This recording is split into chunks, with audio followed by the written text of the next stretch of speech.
Troppo spesso snobbato o rimandato ad una futura esperienza di viaggio down under, il Western Australia rappresenta lo stato più isolato, affascinante e autentico del continente, nonché ciò che di più emozionante possiate regalarvi dopo una laurea, per esempio. Se siete appassionati di mete un po' fuori dal common e lontane dai soliti itinerari turistici, o se vi piace guidare e avete in mente di prendervi un anno sabbatico vagabondando in lungo e in largo per una delle destinazioni tra le più gettonate per questo tipo di esperienze. 22 novembre del 22. Spente le candeline e annunciato a Moia il nostro imminente licenziamento per cause di forza maggiore, ovvero sia un bisogno improcrastinabile di avventura, partimmo finalmente per il tanto atteso Nord. Percorreremo qualcosa come 2245 km in direzione Indonesia con l'ambizioso obiettivo di raggiungere Broome su nel remoto Kimberley, passando per la Great Northern Highway nell'arido e rovente interno, facendo tappa la prima notte a Paynesfield, la roadhouse per la quale perderemo la testa, la seconda a Karalundi, una comunità aborigena sperduta nel bush più sperduto, dove vivremo una delle notti più spaventose dell'intero viaggio, per poi visitare il parco del Carigini nella stagione meno indicata per farlo, a causa delle elevate temperature, virare verso la costa e salire ancora, facendo una scomoda deviazione su Marble Bar, tanto per scattarci una foto e poter dire che sì, noi nel posto più caldo d'Australia ci siamo state. Termineremo quindi il nostro road trip up north a Broome, ma solo dopo aver visto lei, la spiaggia più suggestiva e inculata del continente, distante da tutto e da tutti, oltre che quei maledetti 9 km disterrato dalla strada principale. Signore e signori, 80 Miles Beach, l'ultimo caravan park che incontrerete prima di Broome e che vi consiglio di prendere in considerazione per la notte, così da spezzare l'infinita tratta di clamoroso nulla che vi aspetta al sorgere delle prime luci dell'alba seguente. E allora, siete pronti a sentirvi sfrecciare accanto mastodontici road trains da 53,5 metri? Vi sentite in grado di farvi sempre forza e non farvi prendere dallo sconforto quando qualcosa andrà storto? Lo sapete, vero, che state per vivere un'avventura con la A maiuscola, di quelle che tra 10, 20, 30 anni vi ritroverete a raccontare ancora e ancora, sentendone sempre viva l'emozione? Se la risposta a tutte queste domande è stato un sì urlato con orgoglio, saltate a bordo. Il buio sta calando, Angela guida, io scrivo, mentre Sara dorme sul retro del van. Mancano ancora 2 ore di strada. Ogni tanto un alone bianco illumina la notte e un brivido mi scende lungo la schiena a segnalarmi il pericolo. E difatti eccolo, qualche istante dopo, sopraggiungere a fanali spiegati, lui, la bestia, il simbolo dell'outback per eccellenza, il mastodontico road train. Un mostro di camion lungo quanto un treno, in grado di spostare una massa d'aria tale da sbalzarvi a bordo strada in piena notte, quando la soglia dell'attenzione si abbassa e la coscienza comincia a vacillare. Passata la tempesta e ristabilito Elvis sul lato sinistro della carreggiata, appoggio la testa al finestrino e penso a quanto sia bello il cielo visto dalla Great Northern Highway. La mattina seguente ci svegliamo in the middle of nowhere, di fronte al ristorante di una roadhouse. Siamo a Paynesfield, se non altro di fianco ad una pompa di benzina. Sara, cosa mangiamo oggi per colazione? Ho mangiato latte con i cereali. Ah, lei ha già mangiato. Però forse mangio ancora. Questo è Paynesfield. Qui c'è la pompa di benzina, qui c'è il ristorantino e stamattina tira un vento della Madonna, ogni tanto si sente qualche road train passare e alzare una mezza tonnellata di terra rossa. Ma che cos'è un road train? Vuoi spiegarlo gentilmente? È un camion di dimensioni da treno. Esattamente. Ci sono tipo 35 gradi se non sbaglio.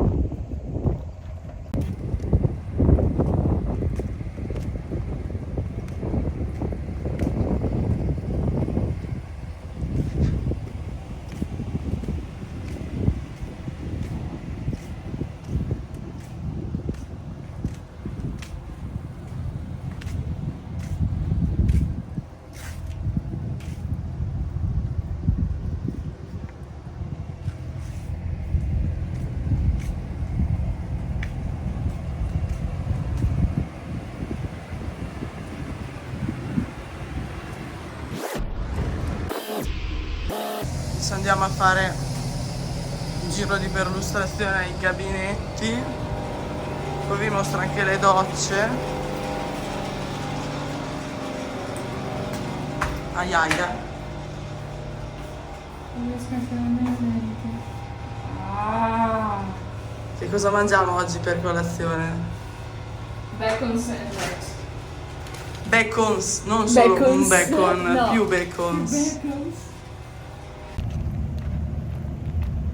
E questa mattina abbiamo in programma sui 400 km, dovremmo arrivare a questa comunità aborigena di cui non ricordo il nome, credo si chiami Calamundi.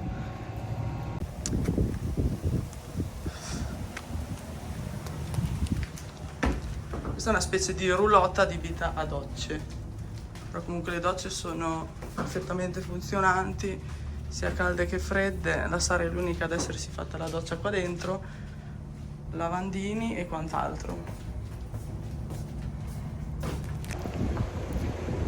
Qui comunque è ventilato. Stavamo guidando da forse 90 minuti in un silenzio di gran lunga irragionevole, quando finalmente Allan parlò. Vedo che siamo a corto di benzina. Hai scelto un momento interessante per notarlo, osservai. Allora, dove ci troviamo? Siamo in mezzo al nulla, Allan. Intendevo il rapporto alla prossima città. Guardai la cartina. In rapporto alla prossima città siamo, guardai di nuovo, giusto per conferma, in mezzo al nulla.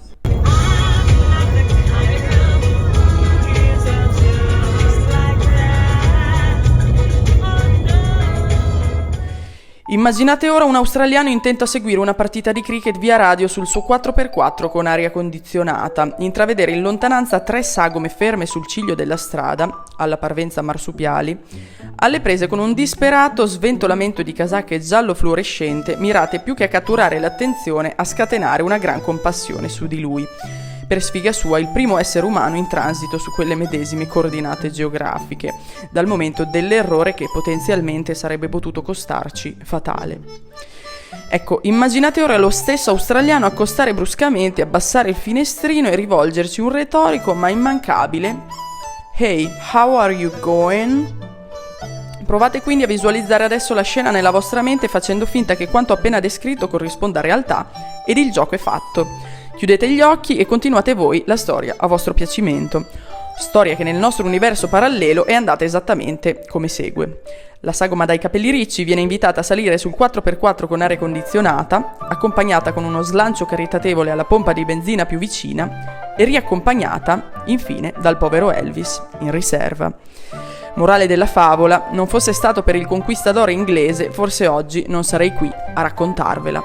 Who knows? Ciò che è certo è che in un paesaggio semidesertico trafficato solo da vagoni del treno sferraglianti, rimanere a corto di carburante è, oltre che da patacca a Romagnoli, una di quelle disgrazie da principiante facilmente scongiurabile con una tanica extra, per esempio.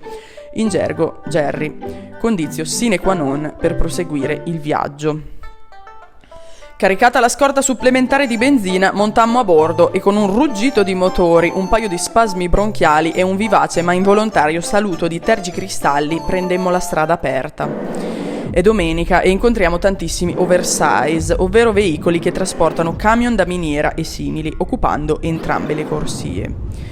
La strada procede dritta tra arbusti bassi e terra rossa, il sole è cocente e l'asfalto rovente.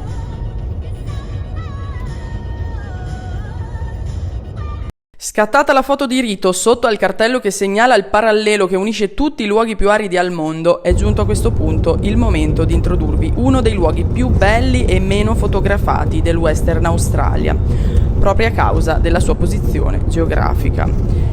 Situated 1,200 km from Perth, infatti, the park is about as remote as you can get and it won't suit those who can't live without mobile phone coverage. Essendo inoltre il parco vicinissimo al Tropico del Capricorno, è facile dedurre come visitarlo nei mesi estivi, inverno italiano, si tramuti in un'impresa estremamente ardua e asfissiante. Motivo per cui non mi dilungherò più del necessario, sia per non tediarvi, sia perché la verità è che solo una delle 4 zone del Carigini è visitabile in sicurezza da chi non ha un 4x4, che in VA è consigliato ma non indispensabile, poiché il fatto di munirsi di fuoristrada o meno dipende dal percorso che si ha in mente di intraprendere. Se l'intenzione è quella di includere il Carigini nel programma può aver senso, altrimenti di togliersi uno sfizio si parla. 4x4 o no, sappiate però che arrivare al parco impreparati può costarvi assai caro, al di là del mezzo. Là dentro potrete fare affidamento solo sul vostro Elvis o chi per esso, quindi calcolate bene i chilometri. A Carigini non ci sono benzinai ed il più vicino è a 70 chilometri, Tom Price, se arrivate dalla costa, o a Newman se arrivate dall'inland. Pertanto suggerisco vivamente di riempire almeno una Jerry da 25 litri e di abbondare ancora più oltraggiosamente con l'acqua. La guida consiglia almeno 5 litri al giorno a testa, poiché ripeto siamo ai tropici e ai tropici non si suda, si evapora. Prova a bere. Prova a bere. Ti è colata la lingua? No.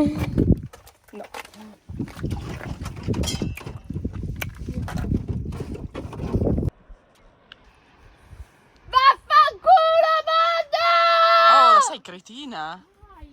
Oltretutto, se la temperatura registrata è di 41 gradi, considerate che dentro le gole la percepita sarà di 51, che per capirci equivale un po' al chiudersi dentro ad un forno a microonde e cercare di respirare. E sta bien? Mucho. Sono dei ragni.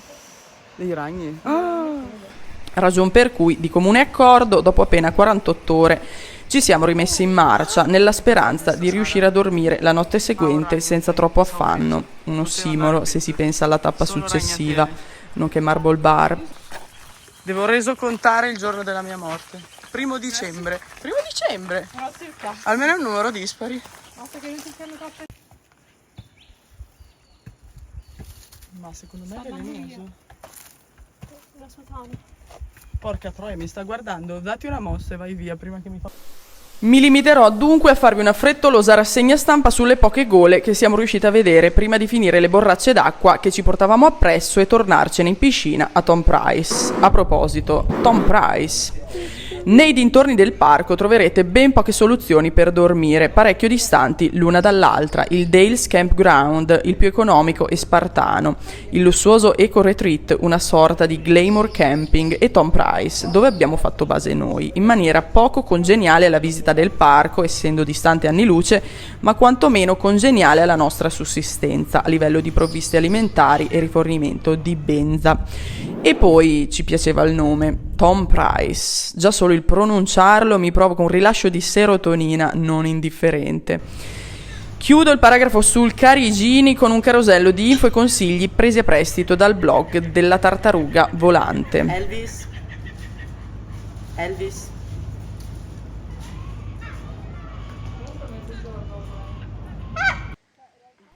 All'interno del parco ci sono circa 20 percorsi da fare a piedi e ad ognuno di essi viene attribuito un grado di difficoltà diverso. Non sottovalutate nessun percorso, indossate sempre scarpe da trekking e fate attenzione a cosa dicono i cartelli. Ma Sara, vai nell'acqua. In caso di alluvioni improvvise lasciate immediatamente le gole perché il rischio che si allaghino velocemente è molto alto. Non solo, le strade se piove sono mezze impraticabili, controllate sempre l'ora del tramonto e cercate di essere fuori dalle gole prima che il sole scompaia dietro l'orizzonte. Con una leggera malinconia per non esserci godute il parco come avremmo sperato e in fondo meritato, salutiamo Tom Price accompagnate da uno stormo di cacatua dalle tinte più stravaganti, promettendogli che quello sarebbe stato soltanto un arrivederci.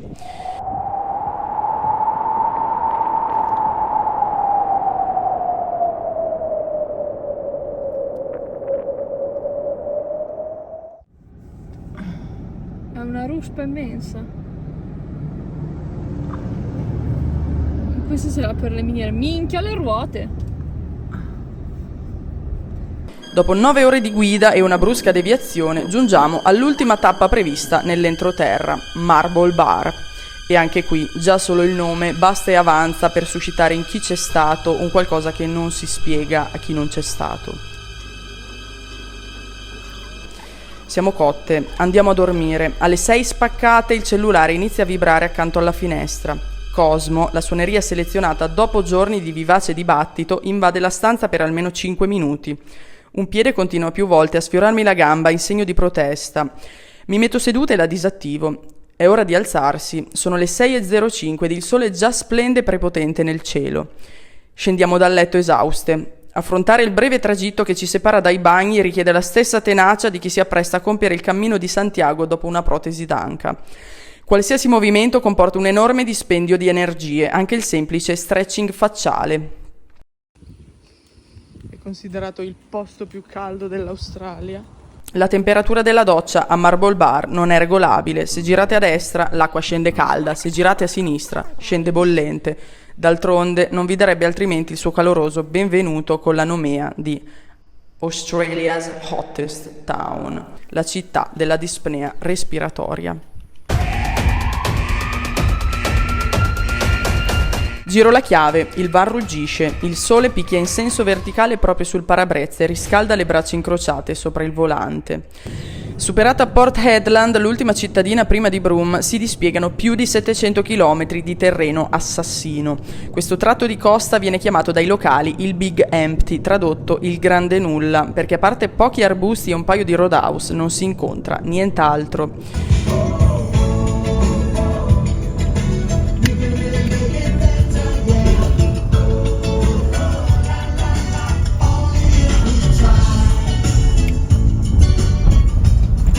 Una pompa di benzina a fare da cornice, caffè e salsicce a fare da esca, attorno ad esse il nulla più totale. Lo sapevate che le roadhouse rappresentano quanto di più autentico possiate trovare nel paese? Si trovano soltanto nelle strade più isolate ed essendo l'unico luogo pubblico nella zona fungono da ristorante, bar, benzinaio, albergo, negozio di souvenir e piccolo alimentari. Appena varcata la soglia ci si rende subito conto che quella è la vostra unica e sola opportunità per ripigliarvi in mezzo a chilometri e chilometri di bush e spinifex. E questa è anche l'unica e sola spiegazione logica che ho trovato per giustificare i prezzi esorbitanti all'interno della roadhouse. Tornando a noi, anzi al Big Empty, stancarsi su questo interminabile rettilineo è piuttosto frequente e assolutamente comprensibile. Ma Sua Maestà, la spiaggia dai tramonti più spettacolari di tutto il Western Australia, è lì apposta per assolvere alla sua funzione: esistere e dare a noi la possibilità di take a break e refrigerarci. Signore e signori, 80 Miles Beach. Sobbalzammo per ore, sollevando enormi nuvole di polvere rossa attraverso un paesaggio incandescente, scrive Bryson, tant'è che quando raggiungemmo la spiaggia avevamo come l'impressione di aver trascorso tutta la giornata all'interno di una betoniera.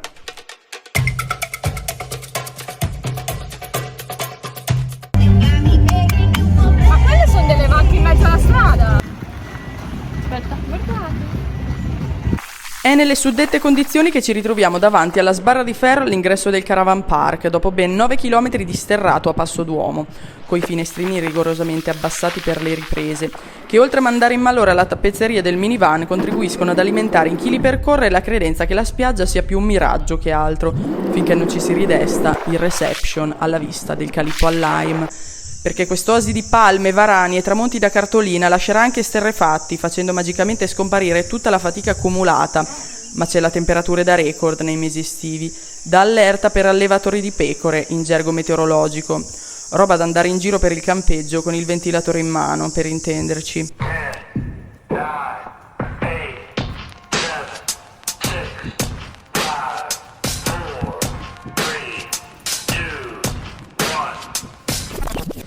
La mattina seguente riprendemmo il cammino in un vuoto più terrificante di quanto avessimo mai potuto immaginare. Intorno a noi solo una strada tremendamente rossa, deserta e non asfaltata, e tanto, ma tanto, silenzio. Iniziamo dunque a traballare assieme al van e, come da regolamento, a riempirci di sabbia perfino le narici. Per concludere, se anche voi siete desiderosi di avere un assaggio dell'outback australiano, optate senza esitazione per la Great Northern Highway, dove imparerete ad apprezzare il niente ed a sentirne la mancanza una volta tornati alla civiltà, dove il metodo più comune per gestire la noia sarà cantare a squarciagola fino alla prossima roadhouse, per la quale proverete un indiscutibile ed inspiegabile fascino e nella quale, infine, lascerete un pezzo di cuore. Che cresci, devi prendere la